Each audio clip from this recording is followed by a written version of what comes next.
Hey, this is Pastor Jay, and you're listening to the Daily Sabbath Podcast. All right, welcome to the Daily Sabbath Podcast. I'm your host, as always, Pastor Jay, and I want you to take a second and listen to this sound. Now, it should be a familiar sound, but also maybe one that we take for granted. It's the sound of fresh drinking water. And as we're going to talk about today, there are actually many people living in the world today, right now, for which that is kind of a rare and precious sound. And so today we're going to be talking about the global water crisis and how some people are helping to defeat this crisis one marathon at a time. And so my guest today is Dave Martyn. He is a music teacher and an educator of 31 years living out in Southern California, my neck of the woods. And he's also a bit of a superhero who's been working with World Vision for a number of years to help combat the ongoing global water crisis. So, Dave, thank you so much for being on the podcast today. Well, hey, Jay, thanks for having me. I balk at the superhero kind of description. I think what I do is just gather people around and we build community, and we're all kind of heroes together, but we'll get to that. Yeah. And so, I'm really excited for you to be able to share kind of more about the water crisis and the work that you guys are doing through World Vision. Now, so Dave, let's just jump right into it. First question I have for you is just how did you first come to be aware of this issue and get involved? Well, it's a little bit of a roundabout story, but it starts with being a father of daughters. And that's one thing that we have in common. My girls are all in their 20s. They're older than yours. But I think being a father of daughters and just the dreams that we have for those girls, for having an education, for living a life of purpose, and realizing that in a lot of parts of the world, girls don't have those same opportunities.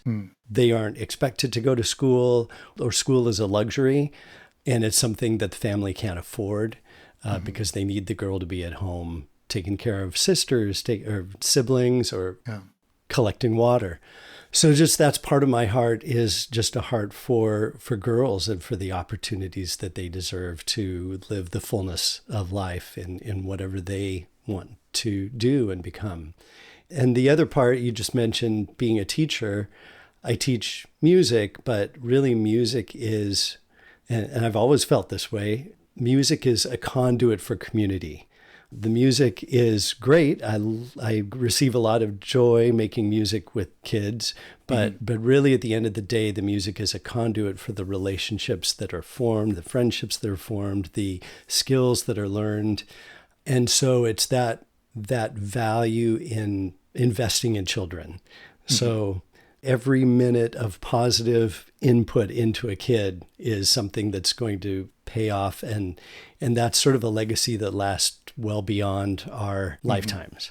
So just between my heart for girls specifically and children in general, and just, what they deserve, that kind of informs kind of where I came to the issue. Interesting. Okay. So it sounds like there is a connection then between this water crisis that we're talking about and sort of the conditions of children living around the world. And so I remember, before we started this interview, you were sharing a little bit about what you were calling sort of the child labor crisis. Yeah. And so could you kind of maybe like pull apart for us, like what is the connection between these two things? Yeah, that was sort of the next piece of the puzzle. It was 2008. A bunch of us from church went out to see a documentary called Call and Response, and fantastic film. And I think a lot of us were kind of blown away that this whole thing is happening and we just weren't aware of it. And it was just a documentary that shone a light on human trafficking in general, but especially forced labor for children, whether they're working in a factory or domestic labor or prostitution or as child soldiers. That was a moment where I just decided that's the thing that I can't just shrug my shoulders and say, well, that's too bad. I have to figure out some way of responding to that. And so I got involved in a number of charities that are kind of focused on fair trade, human trafficking, and a lot of them are doing a lot of great work. But I kind of discovered that when you get to the bottom of that crisis, you get to poverty. The cause of human trafficking is poverty. Kids are sold into labor because their parents can't afford to take care of them, or they're vulnerable because of a number of reasons. So, and the next thing that I learned is that the key to fighting poverty is water. So that's how I came around to the issue of the water crisis. If there was one silver bullet to tackle poverty, it would be water. At least it would start with water. Couple of statistics I gathered. Still now in 2024, 1,000 children under 5 die every day due to contaminated water. It's dysentery, diarrhea, malnutrition.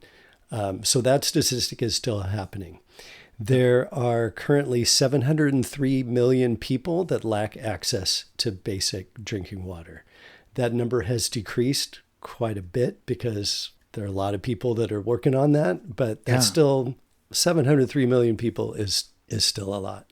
Another statistic, women and girls spend 200 million hours a day hauling water, just transporting water in jerry cans from a source that is probably polluted. So that is every bit as much of a crisis as the things that are on the news that we see every day. It's just that this is a endemic situation that doesn't always get the publicity that it deserves. Yeah. I mean, that's pretty sobering. Well, first of all, thanks for sharing those statistics, because I think that is one question that I did have, because I feel like I have been hearing about sort of the global water crisis for a pretty good number of years now. I think probably my first exposure to it was even 10 to 15 years ago. And, I remember for a while that was a kind of a big topic in terms of like, if you were hearing about some sort of like a charity to get involved with or something like that in church or in other places, it felt like, digging water wells and things like that was, it was being talked about a lot for a while. And so, I did sort of have the question of like, okay, it's been a number of years, like, have we made any progress?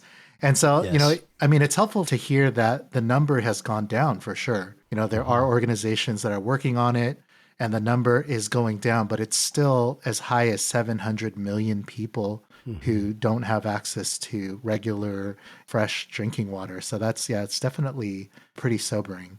And thanks also for kind of making that connection. So it sounds like, and you can kind of correct me if I'm wrong, but it kind of sounds like one of the connections then between sort of the child labor crisis or just the poverty crisis globally and the water crisis is, for some people, they're spending a lot of their day just getting the family access to water. Could you maybe kind of explain that a little bit more? Yeah. And like I said, it's often girls and women and even young kids. But if their family needs water, that becomes a priority. So a couple of times a day, the average distance that they walk is 6 kilometers, a little over 3 miles round trip to get to the source of water. Yeah. So if they're doing that, if they're doing a 6K walk twice a day, then that rules out a lot of school. But it's not just the time spent getting the water. It's also if they get sick, if they have a stomach ache because there was, animal something in the water, they'll miss school. And what World Vision does is addressing the solution in terms of the acronym WASH, which stands for water, sanitation, and hygiene. So if you don't have access to water, you're not able to wash your hands. You don't have healthcare facilities that have hand washing stations. Girls aren't able to go to school during their period. Yeah, and if you don't have bathrooms at the school, you don't have the ability to take care of that in a hygienic sort of way. So all that's kind of tied in. Yeah, no, I mean, that makes sense. When you kind of pull it apart and explain it, it kind of makes sense how water, and specifically having a lack of access to clean water, it's not just about being thirsty. I mean, though that obviously that's crucial. We need to have enough drinking water to survive. but it touches so many different other areas of our lives. Right. I think I never really even considered the fact that, hey, if you don't have clean water, your hospitals and, being able to sanitize, right? Like when somebody has a medical emergency or needs a Right. surgery or something like that, but, even the doctors don't have the ability to sanitize their hands properly, Right. and getting sick so often because you don't have Mm-hmm. access to that kind of hygiene, and how that also impacts your ability to flourish and to get educated, to work, to accomplish all the things that you want to accomplish. Yeah.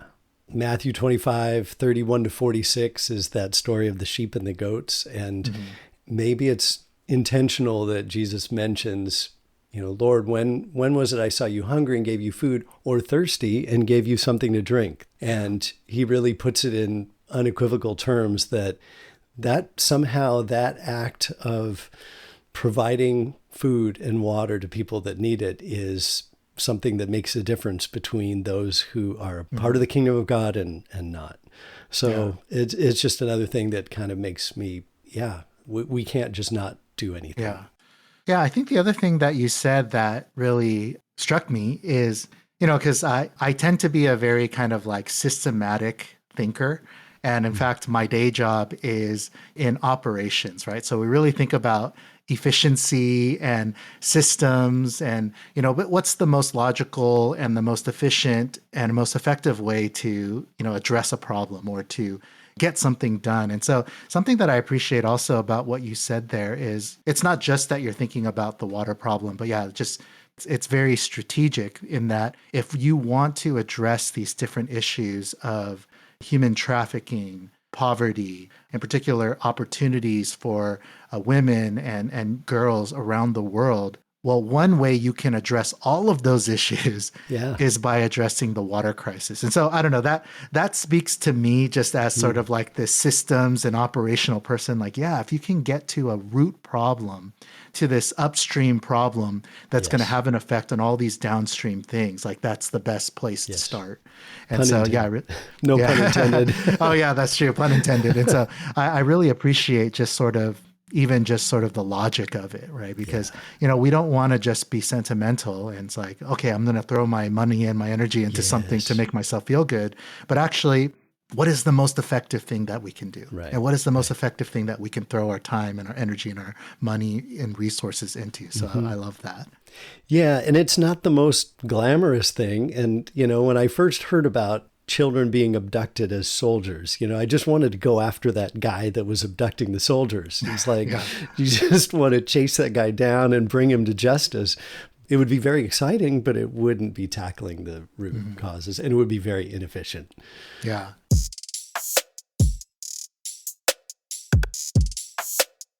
Now, could you tell us a little bit more about World Vision? First of all, is this World Vision, is this the same organization that has like the sponsoring a child? Yes. Is that the same? Okay. Yeah. So if you wouldn't mind telling us a little bit more about World Vision and like, how did you get connected with World Vision? Yeah. I'm going to quote their language because, and just to be clear, I'm just a volunteer with World Vision. I'm not on staff or anything, but they're a Christian humanitarian organization dedicated to working with children, families, and their communities worldwide to reach their full potential by tackling the causes of poverty and injustice. Okay. The organization was started in the 1950s by a Baptist pastor named Bob Pierce, and he kind of invented that whole idea of child sponsorship, and he was getting people to sponsor Korean War orphans in the early 50s. Oh, wow. And that was one of the first things they did. But World Vision is currently reaching 3.5 million kids in almost 100 countries. Wow. I first heard about World Vision in college in the mid-'80s. A friend of mine, actually his dad was on staff of World Vision, and the worship team I was on in college went, and we played at the World Vision chapel service on a Wednesday morning. Then later, we had each of them sponsor a child that was about the same age as them, and felt like that was a really good way for them to sort of see the world, just in a way that they could kind of take in by interacting with the kid. And then 2015 was when I got involved in Team World Vision. I'll get back to that later. Mm-hmm. I think what I appreciate about the organization World Vision is that they've been doing it so long that they've really figured out how to do development work that's sustainable and effective. They go into community, they get buy-in, they actually, a good percentage, I think it's about 90% of World Vision staff is local people on the ground from that community. So Oh, wow. I the didn't know that. leadership Yeah. is local. And as far as when they enter a community, from the beginning, there's an exit strategy. They allow the community members to figure out what they need, and they work on equipping them with that, and then leaving the community. And usually that's a 10 to 15 year process. So they're not there forever. But it's also not like, we're going to visit you during the summer and build a building and then forget about you. And then that building will collapse, So it's sustainable. Yeah, it's not like the sort of like short-term missions trip model of things.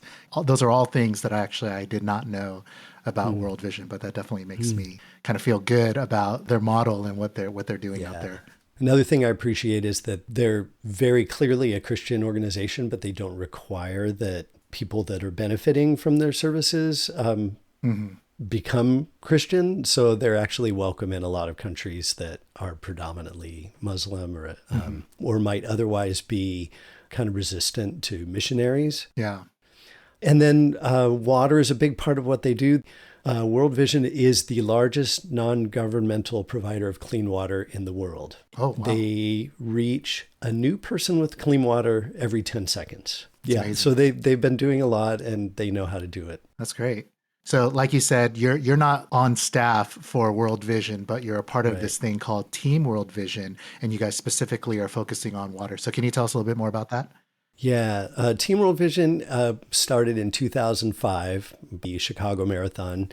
It's just a fundraising arm of World Vision. It's just a bunch of volunteers that run endurance events and then raise money and awareness for World Vision, and specifically for water.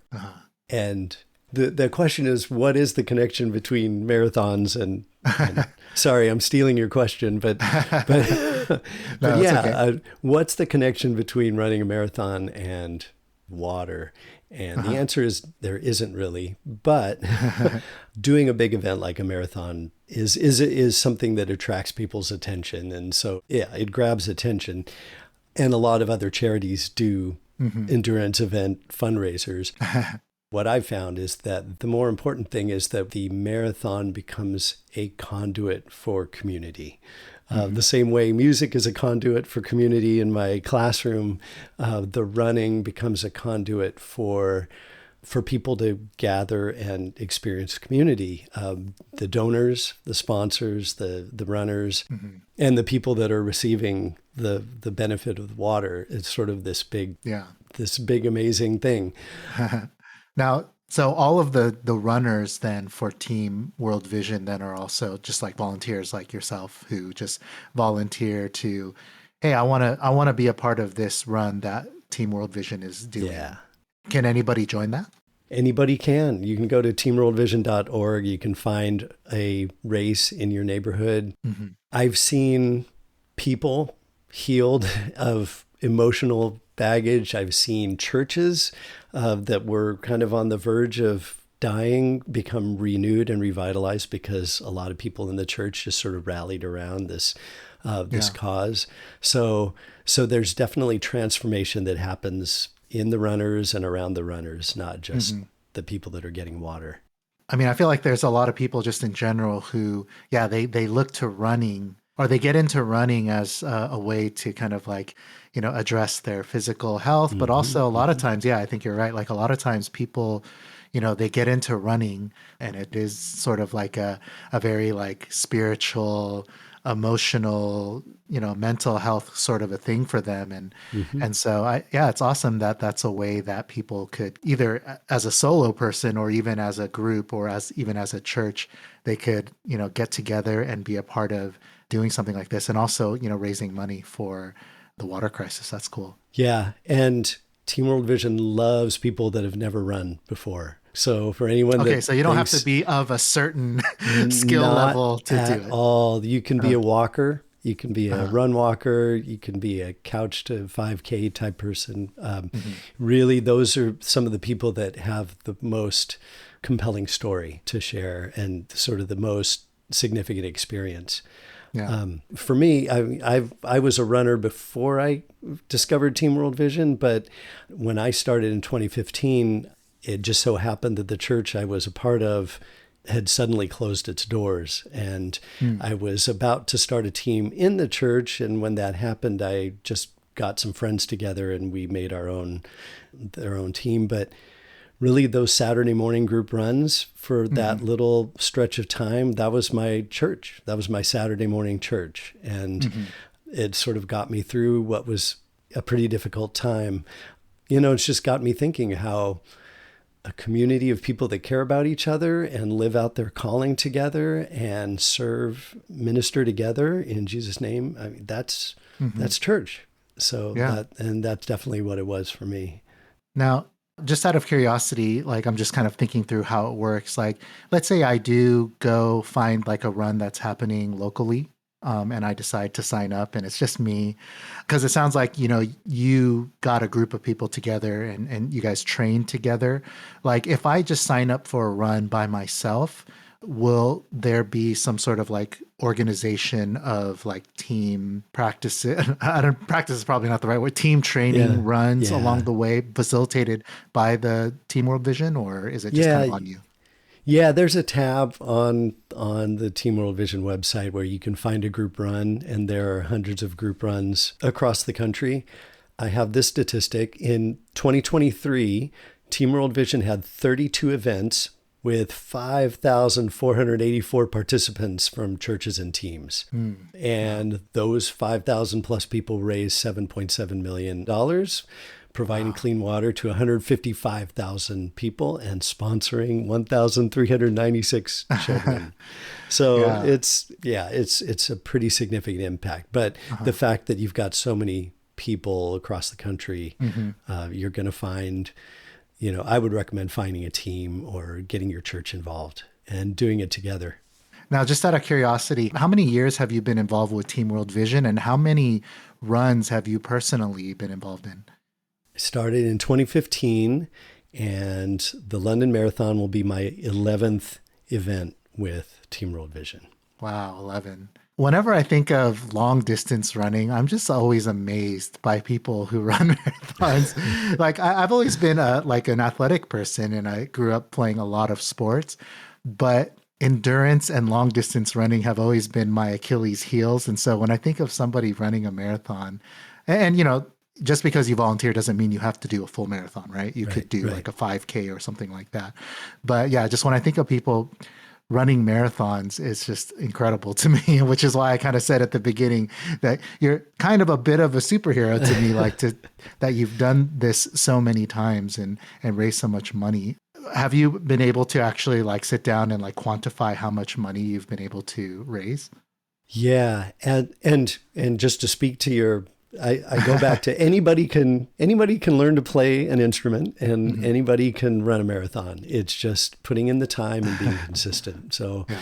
absolutely. But yeah, in terms of my impact, as of today, I've raised $45,822 since Wow. 2015. So that translates to 916 kids getting water. 900.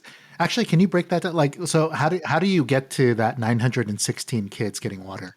Yeah, so World Vision just has a pretty rough but pretty accurate estimate Mhm. that $50 will supply water to one person for their lifetime. You, $50 and then $50. that kid is going to school. They're healthy. Mhm. They have a future ahead of them just for $50. Yeah. So yeah, World Vision has so many different solutions to water depending on where Yeah. they are. They build dams, pipelines, wells, rain catchment systems, water kiosks. So you can't really say, well, here's how much it is to build a well, and that gets Yeah. complicated. But Mhm. yeah, $50 one person. Wow. I mean, that is just yeah, I mean, it's shocking and just, yeah, sobering to think that only $50 would provide drinking water for a person for their entire life. That's Hmm. crazy. Yeah, I mean, it just really makes you think about like, yeah, I mean, I think sometimes it's easy for us to maybe sit back and kind of complain about the suffering of people in the world, and maybe we can, blame different people, maybe we can even blame God. But to realize, man, alleviating the suffering, not everything, but there's a lot of suffering that is so tangibly within our reach to be able to Yes. address. I mean, Yeah. $50 for a lifetime of drinking water is just that Yeah. blows my mind, honestly. Yeah.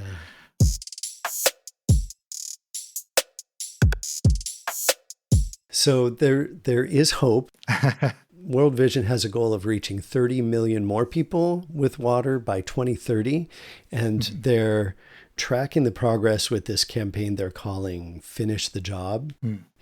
The first country to finish was Rwanda. Rwanda currently, everyone in Rwanda that lives where World Vision has a project has access to water. So for all intents and purposes, the water crisis is over in the country of Rwanda. Oh, The wow. next country on the list is Zambia, which is on course to have complete access to water by 2025. And Mm. Honduras is next, 2027. So, yeah, it is really encouraging to see progress being made on a country by country Yeah. scale. No, yeah, that is really encouraging to hear. Like, it's not just like this endless thing where we're not making any progress and there's no Yeah, end in sight, but actually they right. are seeing countries actually be able to say, hey, the crisis is over here. Yeah. Wow, that's great. So you did mention London. So you said London is your next marathon, and I personally know from talking to you that London is sort of your grand finale Yeah. in terms of your runs with Team World Vision. So I would love for you just to share a little bit about London and also some of the goals that you have for London, and in particular, what are some ways that we can kind of come alongside you Hmm. and support you in this? Yeah.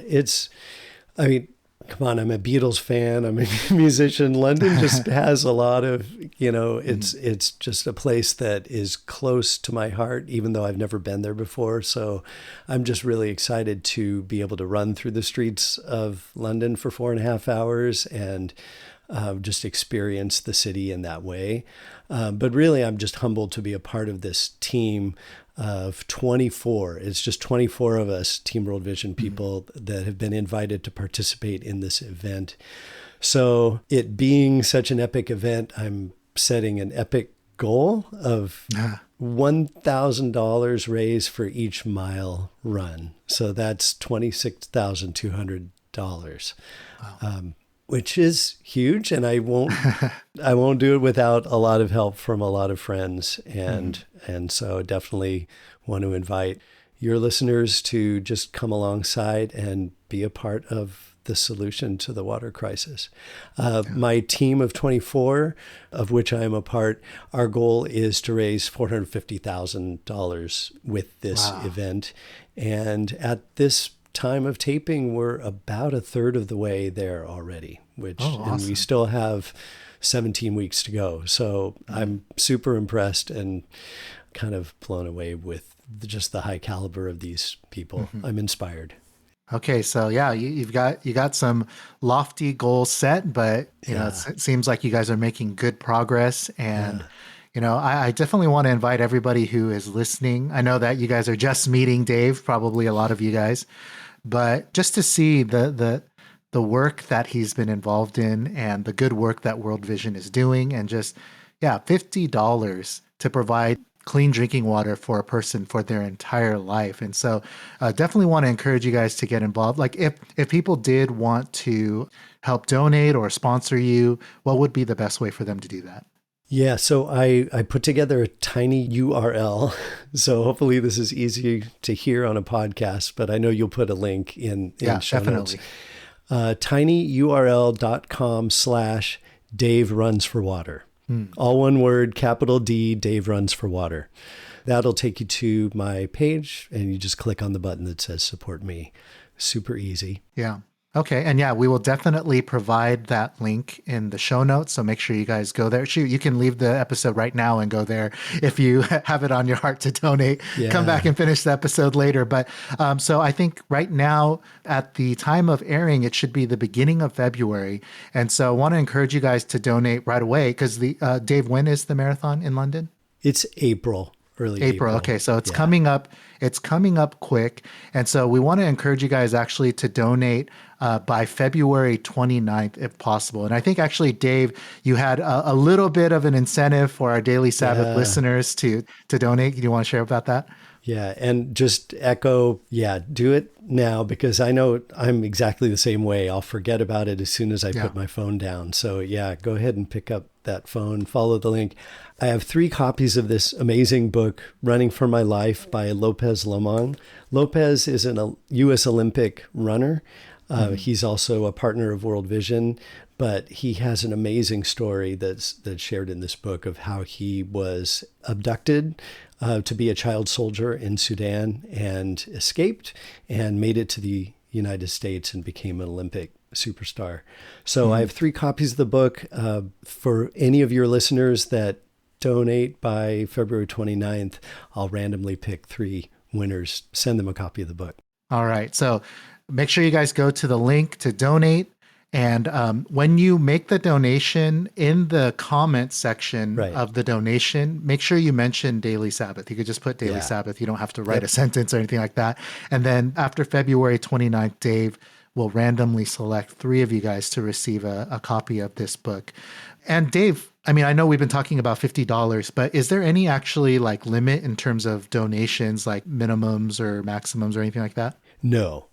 Could be $1, it could be $10,000. Okay. So I mean, whatever amount you have within your means and in your heart to donate, even if it's $5, every bit helps. But, if you have it within yourself to be even more generous, I'm sure Dave would appreciate that. And, the people in these other countries who are needing access to clean water will definitely appreciate it. And so, I encourage you guys to go ahead and do that.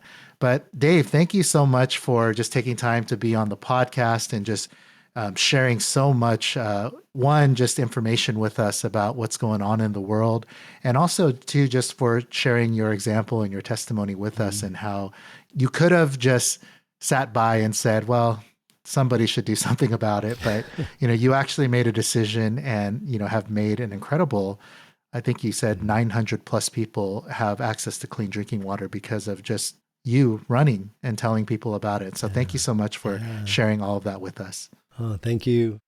The closing song for this episode, Making a Way, is by Aaron Michelle.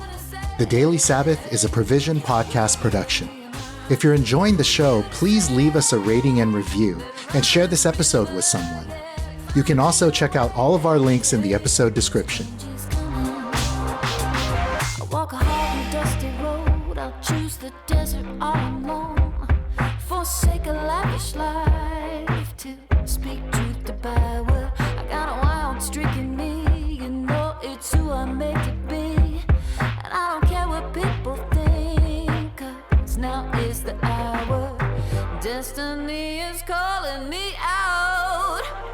I'm making a way in the wilderness. I got something to say, whether you're ready or not yet.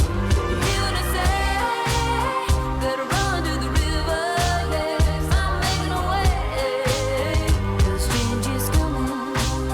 Don't matter who your daddy is, ain't gonna save you from your sins. I know the truth will set you free, so come to the water. I'ma preach what I'ma preach. This word will reach you, it will reach. 'Cause the only one who saves, he's quickly coming. And destiny is calling you out. I'm making a way.